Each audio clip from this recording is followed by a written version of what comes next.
나는 영적으로 성장하고 있는가? 시작. 이 지구상에 80억이 넘는 사람이 살고 있다 합니다. 우리나라는 인구가 줄지만 저기 남미나 아프리카는 또 인구가 막 늘어나는 지역이 많을 것입니다. 인간 나이에 대해서 인간 체질이나 평균 수명을 고려하여 인간 나이를 5단계로 나누어서 발표한 적이 있습니다. 어떤 사람은 유엔에서 발표했다. 어떤 사람은 WHO, 세계보건기구에서 발표했다. 정확한 출처는 모르지만 5단계로 이렇게 나이를 구별했답니다. 0살부터 17살까지를 미성년자 이렇게 했습니다.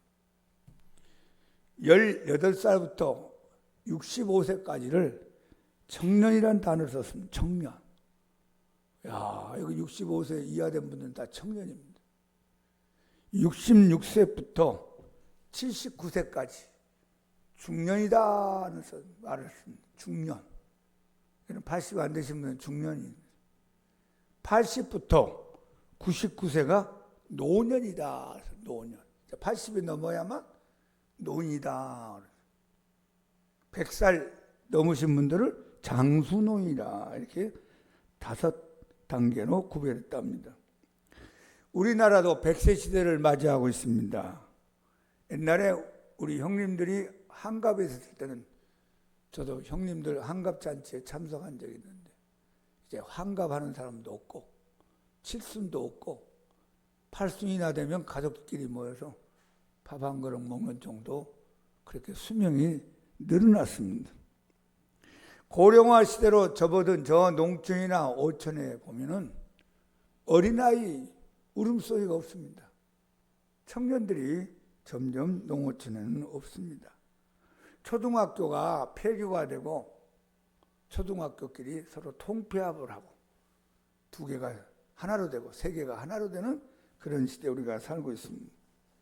시골에 가면 70이 되신 분들이 이장로를 한답니다. 젊은이가 없으니까 70에 이장하고 또 그 농촌에 청년회장이라는 제도가 있었는데 청년들이 없으니까 70이 다 되신 분이 청년회장을 한다는 얘기를 들어봤습니다. 여러분 100살까지 건강하게 사시다가 천국 가기를 축복합니다. 100살까지 사시는데 아프면 안 되죠? 치매 오면 안 되고 영육간에 강건하기를 예수 이름으로 축복합니다. 예수님 잘 믿고 사명 감당하다가 주님이 부르시는 그날 천국 가서 다 만나기 바랍니다. 오늘 요한일서 2장에 보면은 4종류의 나이가 나옵니다. 한번 해보세요. 자녀들, 아이들, 청년들, 아비들. 아비들은 아버지와 어머니 다 합쳐서 아비들. 4종류로 나와 있습니다. 이 4종류의 나이는 육신의 나이가 아닙니다. 영적 나이를 말합니다. 믿음의 나이, 신앙의 나이를 말합니다. 그러니까 육신적으로는 젊은 나이인데 영적으로는 어른이 되어 있는 사람이 있고 육신적으로는 어른인데 영적으로는 어린아이가 있다는 겁니다.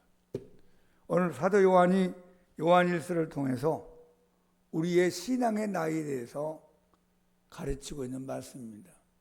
우리 양문교회 안에도 4종류의 신앙인이 있다는 거예요.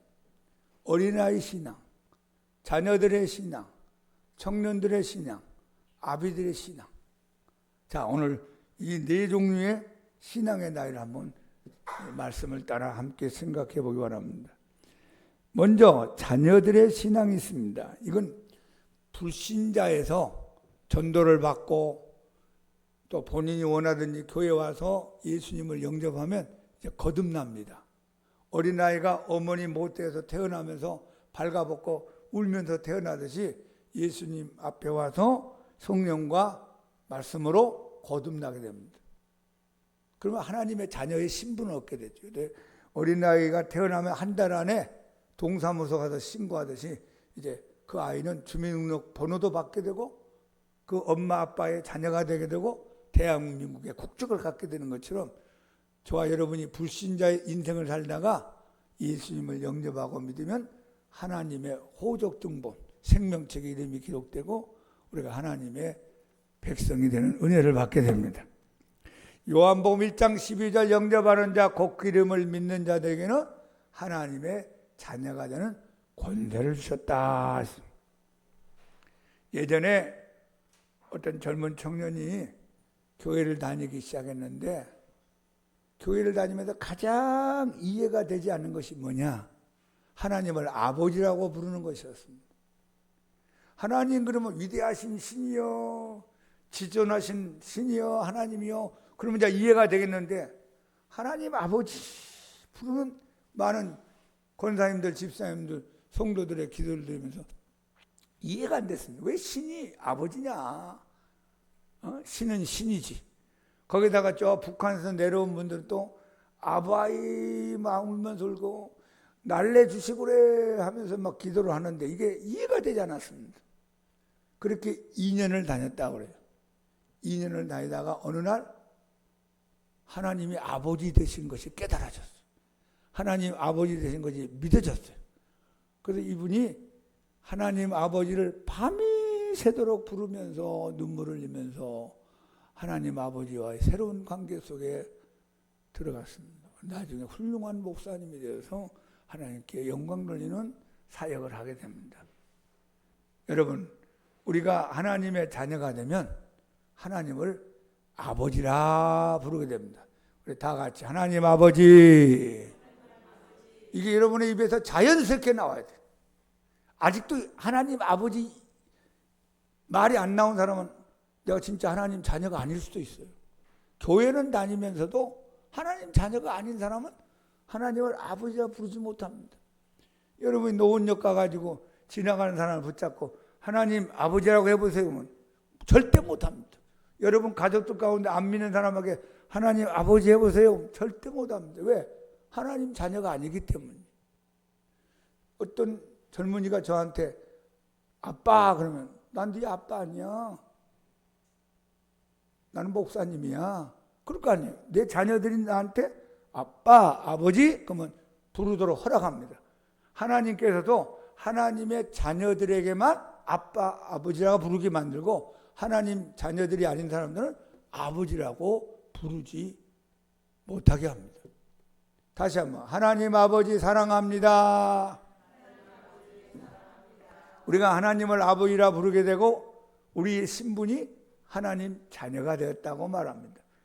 그런데 요한 1서 2장 12절을 읽어봅시다. 자녀들아 내가 너희에게 쓰는 것은 너희 죄가 그의 이름으로 말미암아 사함을 받았으며. 야, 하나님의 자녀가 되었다는 것은 어떤 은혜를 받냐면 예수 그리스도 이름으로 죄를 다 씻음 받았다. 용서함 받았다. 죄를 다 하나님이 없애버렸다. 그 말입니다. 여러분이 하나님 자녀입니까? 여러분이 하나님 앞에 하나님을 아버지라 부르고 삽니까? 여러분의 죄가 다 사함 받았대요. 할렐루야. 우선 이것부터 믿고 들어가기 바랍니다. 자, 하나님은 나의 아버지시다. 시작. 나의 모든 죄는 예수님의 공로로 사함을 받았다.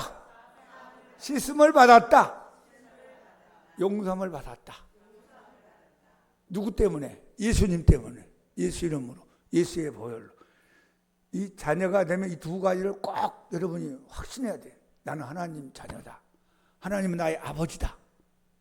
그리고 하나님께서 예수님으로 말미암아 나의 모든 크고 작은 죄, 머리털 가락보다 더 많은 죄, 기억도 못하는 죄, 알고 모르게 지은 죄, 크고 작은 죄 다 예수님의 이름으로 예수님의 보혈로 나는 씻음받고 사함받았다.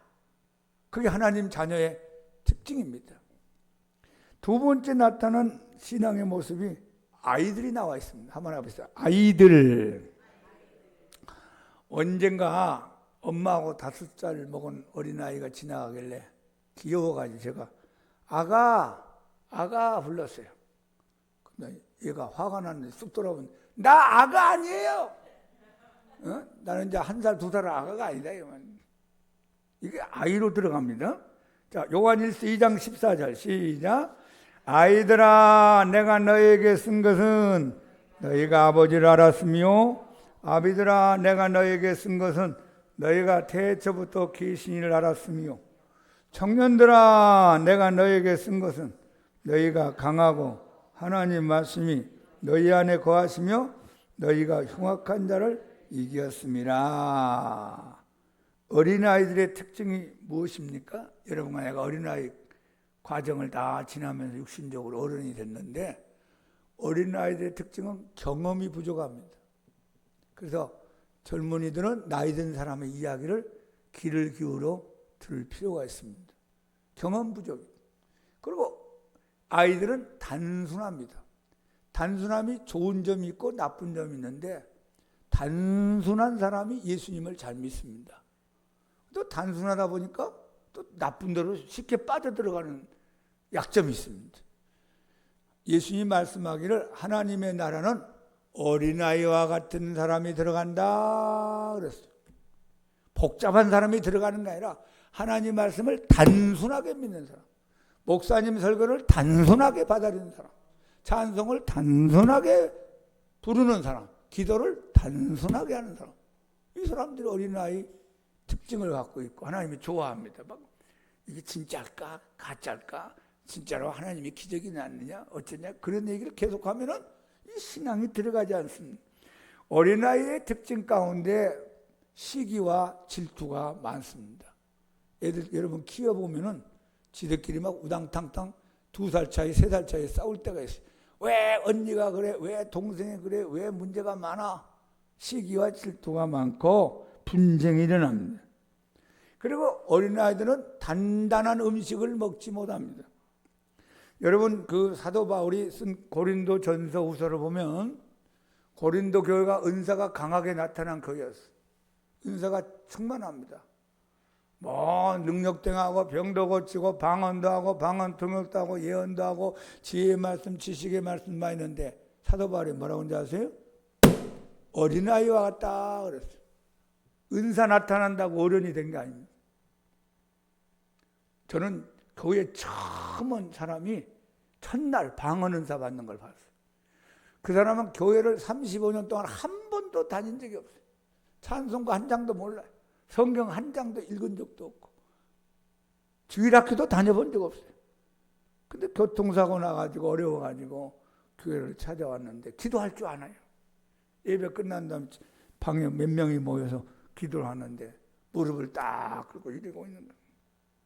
저도 답답하죠. 하나님, 이 형제가 교회라는 데는 처음 나와봤답니다. 언제 기도합니까? 언제 찬송을 부릅니까? 언제 성경을 합니까? 언제 믿음이 생깁니까? 저 답답해가지고 머리에 손을 얹고 기도한 다음에 옆에 환자를 놓고 기도하는데 갑자기 이 형제 입에서 막 어린아이 같은 찡얼대는 소리가 막 들리는 거예요. 가서 보니까 입에서 막 방언을 하고 있는 거예요. 야, 신기하다. 저도 깜짝 놀랐어요. 왜? 제가 방언 달라고 기도하지도 않았죠. 이 사람이 방언이 뭔지도 모르잖아요. 근데 하나님이 주시더라고요. 그럼 이 사람 믿음이 좋아서 줬느냐? 오래 다녀서 줬느냐? 성경을 많이 봐서 줬느냐? 기도를 많이 줬느냐? 하나님의 선물로 주신 거예요. 불쌍해서. 너 나하고 좀 얘기 좀 하자. 이 사람은 한국말 기도를 못하는 거예요. 하나님 누군지도 모르잖아요. 그래서 찌물찌물대면서 기도하고 있어요. 그래서 옆에 가서 무슨 말인지 못 알아들어 좋으니까 입에서 나오는 대로 하세요. 입에서 나오는 대로 하면 하나님이 다 알아서 듣습니다. 그런 모습이 고린도 교회에 있었어요. 근데 고린도 교회를 사도 바울이 어린아이 같다고 말씀합니다. 자, 우리 한번 읽어볼까요? 고린도전서 3장 1절부터 3절. 형제들아, 내가 신령한 자들을 대한 것 같이 너희에게 말할 수 없어서 육신에 속한 자 곧 그리스도 안에서 어린아이들을 대한과 같이 하노라. 내가 너희를 젖으로 먹이고 밥으로 아니하였으니 이는 너희가 감당하지 못하였음이니와 지금도 못하리라. 너희는 아직도 육신에 속한 자로다. 너희 가운데 시기와 분쟁이 있으니 어찌 육신에 속하여 사람을 따라 행함이 아니리요. 육신에 속한 자 그리스도 안에서 어린아이와 같이 내가 너희들을 대하는구나. 내가 너희에게 밥을 줄 수가 없다. 젖을 주는 것이다. 여러분, 어린 신자한테 어려운 설교하면 알아듣겠어요. 이 성경 말씀은요, 젖으로부터 시작해서 우유로부터 시작해서 밥으로부터 시작해서 갈비까지 단단한 음식까지 다 있는 게 이 성경입니다. 그런데 이제 믿은 지 얼마 안 된 어린아이 같은 사람한테 제가 고기 같은 설교를 하면 못 알아들어요. 어린아이에게는 어린아이에게 맞는 우유나 젖을 줘야 될 거 아니에요. 지금 바울이 고린도 교회를 향하여 편지를 쓰면서 이 말씀합니다. 너희 가운데 뭐가 있다고요? 시기가 있고 분쟁이 있구나. 나는 베드로파다. 나는 바울파다. 나는 아볼로파다. 나는 예수파다. 나는 우리나라 교파가 얼마나 많아요. 헤아릴 수 많대요. 이게 다 시기와 분쟁에서 나오는 거예요. 그 다음에 또 뭐라고 그랬어요? 사람을 따라 행함이 아니냐? 자, 한번 합시다. 사람을 따라 행하지 말고 하나님을 따라 행하자. 여러분, 사람 따라 신앙생활 하는 게 아니죠? 여러분, 교회 왜 오셨어요? 누구 보러 왔어요? 하나님 만나러 왔죠. 예수님 보러 왔죠? 사람 보러 온 게 아니에요. 여러분, 다 하나님을 바라보고 살기를 바랍니다. 히브리서에도 이런 말씀이 나오고 있습니다. 히브리서 5장 13, 14절. 이는 젖을 먹는 자마다 어린아이니 의의 말씀을 경험하지 못한 자요 단단한 음식은 장성한 자의 것이니 그런 지약을 사용함으로 연단을 받아 선악을 분별하는 자들이니라. 하나님이 아버지라는 것을 인정해요. 내가 하나님을 아버지라 부르고 하나님 자녀인 건 믿어요. 제사함을 받았다는 건 믿는데 아직 어린아이의 상태에 머물렀기 때문에 이기심이 많고 시기도 많고 분쟁도 많고 부딪힘도 많아요. 이게 어린아이 신앙이다 하는 것을 성경이 말씀합니다. 여러분, 은사 나타났다고 신앙이 성숙했다고만 생각하면 착각입니다. 은사가 안 나타나도 신앙이 좋은 사람 있고 은사가 나타나도 아직 어린 신자가 있다는 것을 잊지 마시기 바랍니다. 세 번째, 청년들아 했어요. 청년들. 여러분, 청년 그러면 얼마나 가슴이 설렙니까? 청년 시기는 인생의 황금의 시기입니다. 가능성이 열리는 시기입니다. 꿈이 많은 시절이고 청년의 특징은 힘이 강한 겁니다. 여러분, 군대 가는 우리 청년들이 가장 힘이 좋을 때 나이 19, 20, 21, 22, 23, 24, 25, 20대 20에서 30의 인생의 황금기잖아요. 요한일서 2장의 13절 읽어봅시다. 아비들아, 내가 너희에게 쓰는 것은 너희가 태초부터 계시니를 알았으며 청년들아, 내가 너희에게 쓰는 것은 너희가 악한 자를 이겼음이라. 청년들아, 내가 너희에게 쓰는 것, 이건 신앙의 청년을 말합니다. 믿음의 청년들아, 너희가 악한 자를 이겼습니다. 이게 두 번 나와요. 2장 14절. 아이들아, 내가 너희에게 쓴 것은 너희가 아버지를 알았으며 아비들아, 내가 너희에게 쓴 것은 너희가 태초부터 계시니를 알았으며 청년들아, 내가 너희에게 쓴 것은 너희가 강하고 하나님의 말씀이 너희 안에 거하시며 너희가 흉악한 자를 이겼습니다. 2장 13절, 2장 14절에 두 번 나오는 것은 강조하는 겁니다. 성경은 중요한 것은 두 번 말씀할 때가 많아요.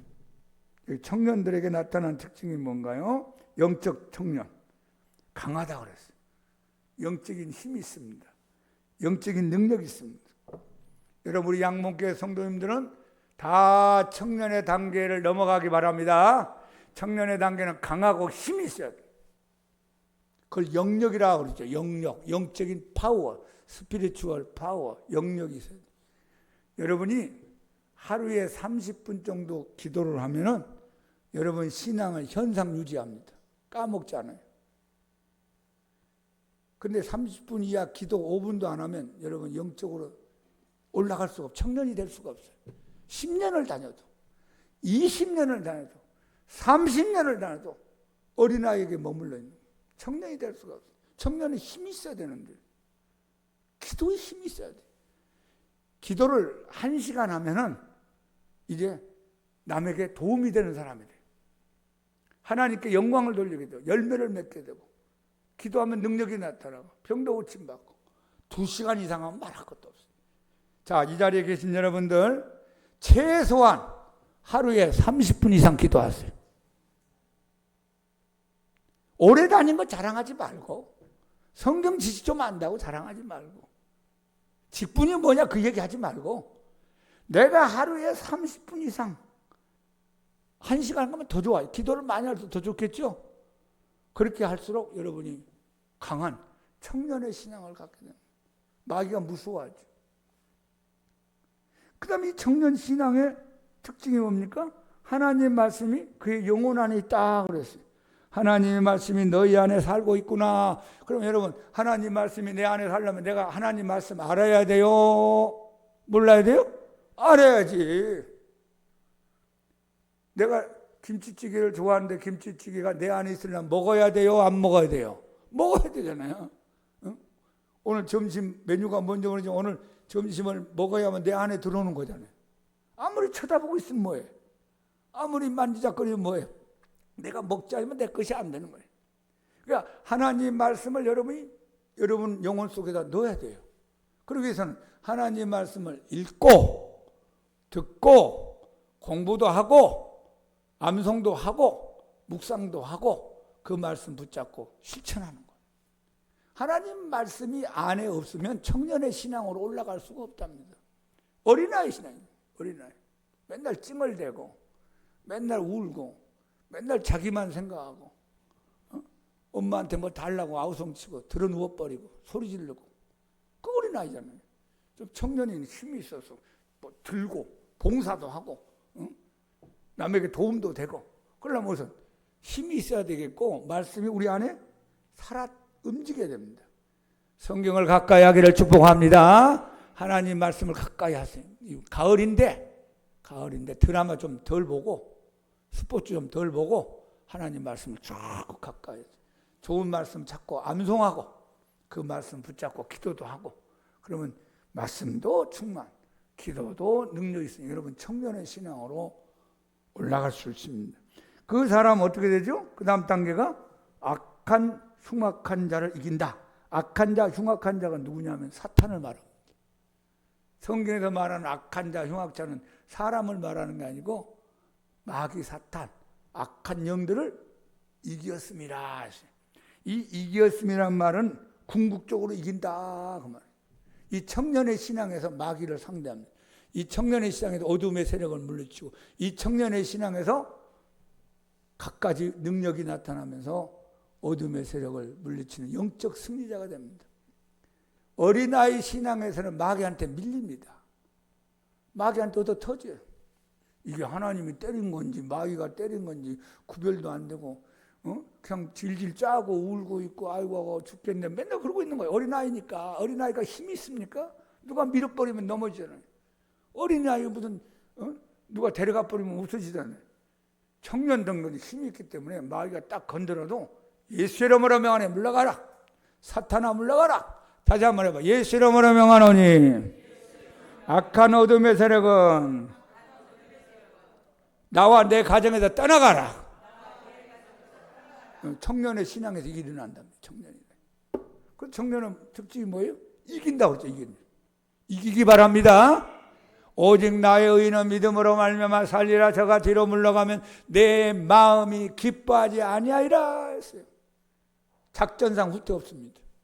오직 십자가 단단히 붙잡고 앞으로 이기기를 예수님의 이름으로 축복합니다.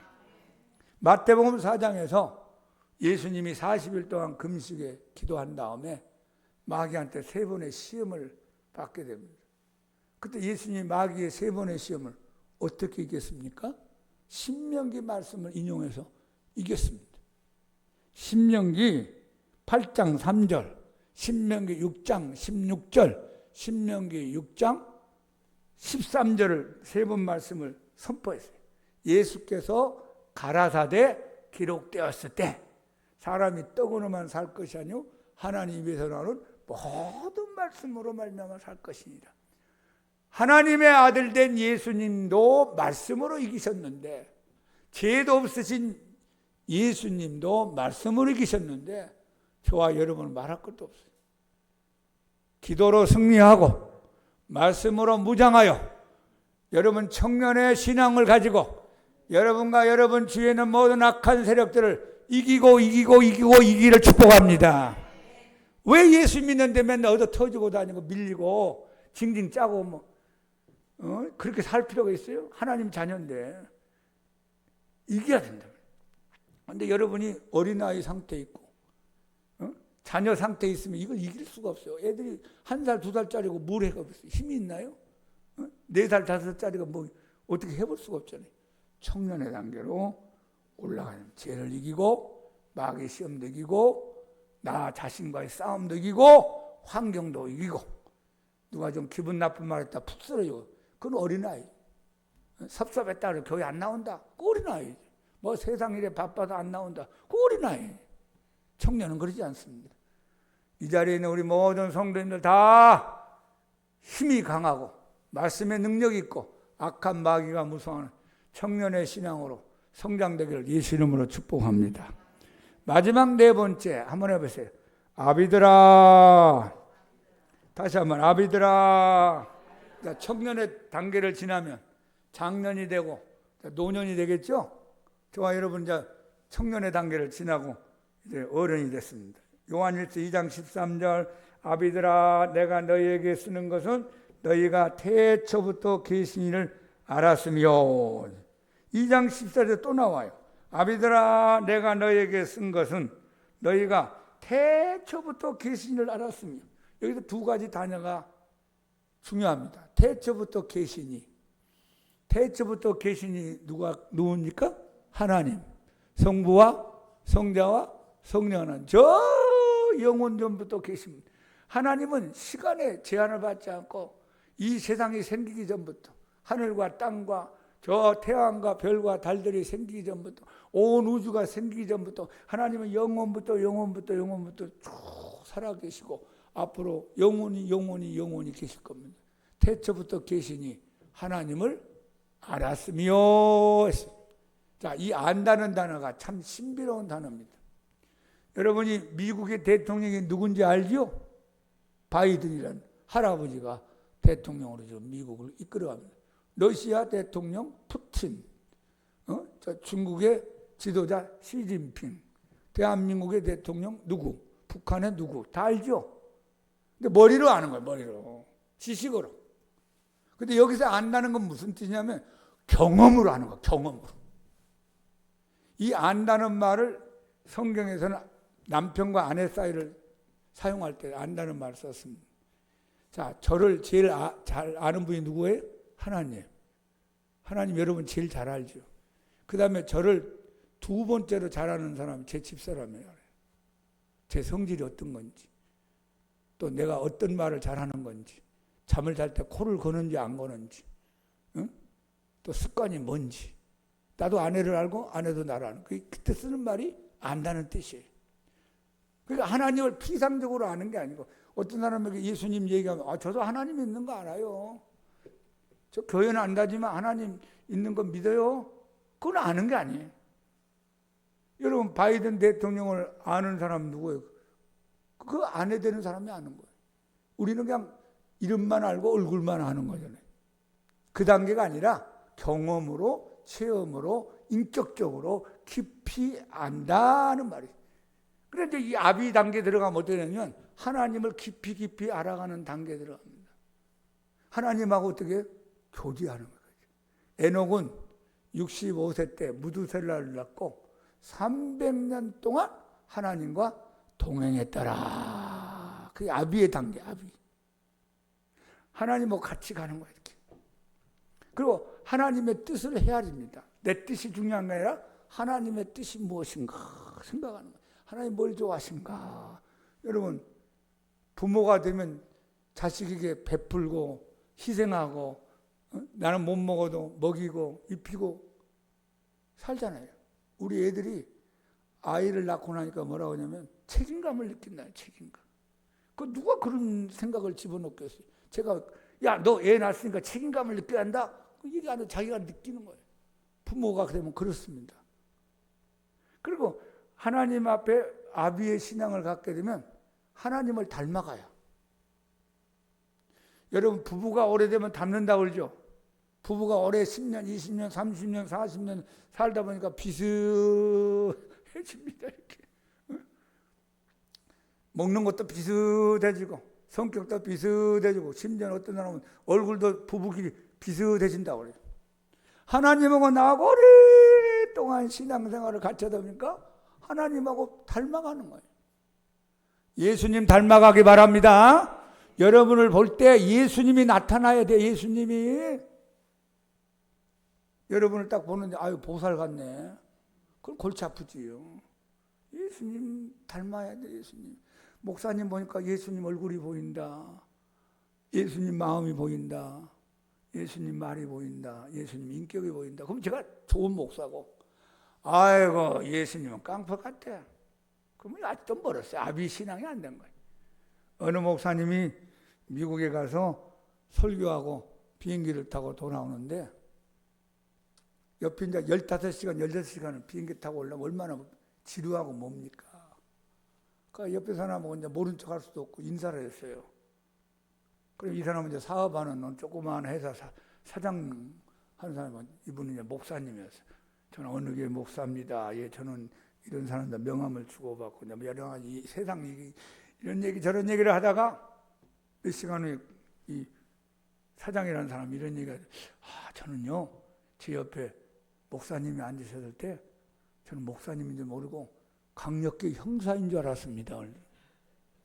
얼마나 얼굴이 막 우락부락하게 무섭게 생겼는지 형사같이 생겼다고 그래요.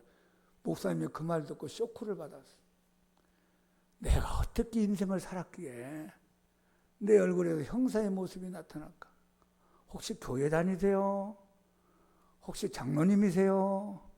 혹시 목사님이세요? 얼마나 좋겠어요. 그래서 집에 와서 엉엉 울었답니다. 주님, 내 얼굴에서 왜 예수님 모습이 안 나타납니까? 왜 예수님 같은 마음이 없습니까? 여러분 그게 진짜 잘 믿는 거죠. 하나님하고 이제 교제를 하다 보니까 예수님 마음이 생겨요. 여러분에게 예수님 마음이 생긴대요. 어려운 사람 보면 불쌍히 여기고 좀 실수를 해도 덮어주고 아유 오죽했으면 저렇게 살까 이해도 하고. 여러분 부모가 되면 어떻게 이해하는 폭이 넓어지죠. 형제간에는 형제를 이해 못합니다. 큰딸하고 둘째 딸을 이해를 못해요. 부모는 자식을 이해해줘요. 품어줘요. 기다려줘요. 목사님의 마음하고 여러분 마음하고 달라요. 제가 여러분 다 알아요. 근데 말을 안 하잖아요. 왜? 기다려요. 기다려. 인내하고 있어요. 근데 여러분들은 그걸 못 기다리는 거예요. 응? 주님 저 사람 저렇게 믿으면 안 되는데요? 응? 저 사람 몰래 담배 피우고 있대요. 술 먹고 있대요. 아니 술 먹든 담배 피우든 지돈 가지고 하는데 왜 그냥 모른 척 하세요. 가만히 기다리면 돼요. 은혜 받으면 변화돼요. 그게 아비의 마음이에요. 여러분에게 아비의 마음이 있기를 바랍니다. 성령의 9가지 열매가 누구예요? 아비의 마음에 생기는 거예요. 아비의 신앙에서 사랑과 희락과 화평과 오래 참음과 자비와 양성과 충성과 온유와 절제. 이게 예수님의 인격입니다. 예수님의 인격에서 성령의 9가지 열매가 나오고 아비의 단계에서 이제 성령의 9가지 열매가 주렁주렁 맺게 됩니다. 우리 사도 바울 한번 같이 봅시다. 디모데후서 1장 12절 시작. 이로 말미암아 내가 또 이 고난을 받되 부끄러워하지 아니하면 내가 믿는 자를 내가 알고 또한 내가 의탁한 것을 그날까지 그가 능히 지키실 줄 확신하네. 내가 믿는 자를 내가 알고, 여기 안다는 말이 아비의 신앙에서 나타난 거예요. 하나님을 내가 안다. 하나님이 나를 붙잡고 계신 걸 내가 알고 지켜줄 걸 안다. 여러분 하나님 경험 많이 하세요. 머리로만 알지 말고 설교만 듣지 말고. 호랑이를 아는 방법이 몇 가지가 있어요. 호랑이 책을 보면, 호랑이에 관한 책을 보면 호랑이 이렇게 생겼네. 호랑이는 이런 음식을 좋아하는구나. 야, 호랑이는 이런 날카로운 이를 갖고 있구나. 호랑이가 좋아하는 음식은 이거구나. 알죠. 또 호랑이 설명을 들으라는 거죠. 호랑이에 대해서 남이 얘기한 걸 막 들었습니다. 호랑이는 뭐 길이가 얼마고, 호랑이 서식지는 어디고, 호랑이 몸무게는 몇 킬로 막 들었어요. 아, 호랑이. 동물원에서 호랑이를 쳐다볼 수 있어요. 그 단계를 지나서 호랑이를 경험하는 거, 경험. 호랑이를 만나버렸어. 호랑이가 쫓아오는데 막 살려고 막 도망가고, 호랑이하고 싸우고, 인격전 같이 막 호랑이하고 싸워가지고 이기고, 그러면 호랑이를 제대로 아는 거죠. 그러니까 우리가 하나님에 관하여 책을 읽는 것, 하나님에 대한 그림을 우리가 보는 것, 또 하나님에 대해 누구한테 설명을 듣는 것, 이 단계를 더 넘어가서 하나님을 경험적으로 알기를 축복합니다. 하나님을 경험적으로 알아야 돼. 그래야만 우리가 끝까지 예수님을 잘 믿을 수 있어요. 이 어려운 시국에. 얼마나 신앙생활 잘하기 어려워요. 얼마나 많은 유혹이 옵니까? 하나님을 제대로 잘 만나야만 우리가 신앙의 길을 끝까지 갈 수 있습니다. 고린도전서 11장 11절 111 시작. 내가 그리스도를 본받는 자가 된 것 같이 너희는 나를 본받는 자가 되라. 와, 얼마나 훌륭한 말씀이에요. 나는 예수님을 본받는 자의 삶을 산다. 사랑하는 고린도 교인들아, 너희들은 나를 본받아서 예수님을 본받아 그 길로 간다. 그러니까 바울은 어떤 단계에 들어왔어요? 청년의 단계에서 아비의 단계 신앙까지 왔다 갔다. 청년 신앙, 아비 신앙. 그러니까 나를 본받아라 어린아이 같은 고린도 교인들아. 우리 예수님을 본받아 가자 하는 말이에요. 하나님은 저와 여러분이 불신자 단계에서 예수님 믿어 자녀의 단계로, 자녀의 단계에서 어린아이 단계로, 어린아이 단계에서 청년의 단계로, 청년의 단계에서 성숙한 아비의 단계로 우리 신앙이 성장하고 성숙하기를 원하십니다. 여러분 신앙 나이가 몇 살입니까? 여러분 신앙이 어느 단계에서 지금 예수님을 믿고 교회를 오고 갑니까? 우리 모두 날마다 신앙이 성장돼서 자녀에서 아이로, 아이에서 청년으로, 청년에서 아비의 단계로 여러분의 신앙이 쑥쑥 자라기를 예수님 이름으로 축원합니다. 찬송가